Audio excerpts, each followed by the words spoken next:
At constant temperature, the rate of transpiration will be higher at constant temperature है, ठीक है, एक fix temperature है, तो रेट ऑफ ट्रांसपिरेशन जो है वो हायर हो जाएगा। और कब हायर होगा ये बताना है ऑप्शंस में से चूज करके। देखो, एक चीज है जैसे कि ये है सी लेवल। सी लेवल से अगर हम नीचे की तरफ जाएंगे, डाउन की तरफ, जैसे सी लेवल पे नीचे की तरफ जाते हैं तो एटमॉस्फेरिक प्रेशर नीचे की तरफ आते आते हाई होता है। जितना हम सी लेवल से ऊपर जाएंगे तो एटमॉस्फेरिक प्रेशर जो है वो ऊपर जाते जाते लो होता है। कांस्टेंट टेम्परेचर है, rate of transpiration will be higher, तो रेट ऑफ ट्रांसपिरेशन जो है हाई होगा। कब होगा? देखो, ऊपर की तरफ जाते एटमॉस्फेरिक प्रेशर कम होता है तो इसी जगह पे रेट ऑफ ट्रांसपिरेशन हायर होता है।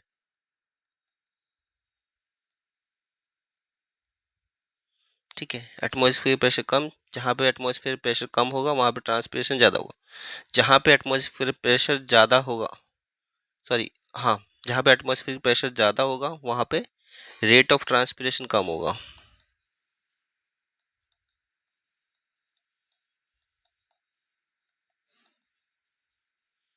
ये कम होगा।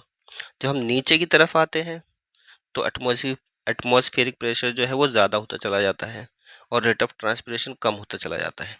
जब हम ऊपर की तरफ जाते हैं तो एटमॉस्फेरिक प्रेशर कम हो जाता है और रेट ऑफ ट्रांसपिरेशन ज़्यादा होता चला जाता है। तो राइट आंसर क्या होगा? राइट आंसर आपको होना चाहिए 1.5 किलोमीटर अबव सी लेवल। मतलब सी लेवल से ऊपर चढ़ गए हम, 1 किलोमीटर चढ़ गए ऊपर, 1.5 किलोमीटर चढ़ गए। और ज़्यादा, जितना ज़्यादा ऊपर चढ़ेंगे उतना ज़्यादा एटमॉस्फेयर प्रेशर जो है कम होगा और रेट ऑफ ट्रांसपिरेशन जो है बढ़ता चला जाएगा। ठीक है, देखो सी लेवल पे तो रेट ऑफ ट्रांसपिरेशन डाउन रहेगा, ऐसे तो रेट ऑफ ट्रांसपिरेशन जो है वो कम रहेगा। 1 किलोमीटर बिलो सी लेवल, अब रेट ऑफ ट्रांसपिरेशन और ज़्यादा कम हो जाएगा।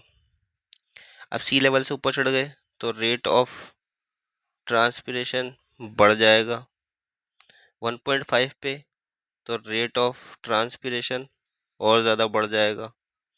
तो राइट आंसर इसमें क्या होना चाहिए? होना तो ये वाला चाहिए, बट आइडियल कंडीशंस की हम बात करते हैं अगर, तो फिर 1 किलोमीटर अबव सी लेवल की हम बात करेंगे। तो राइट आंसर हो जाएगा आपका सी।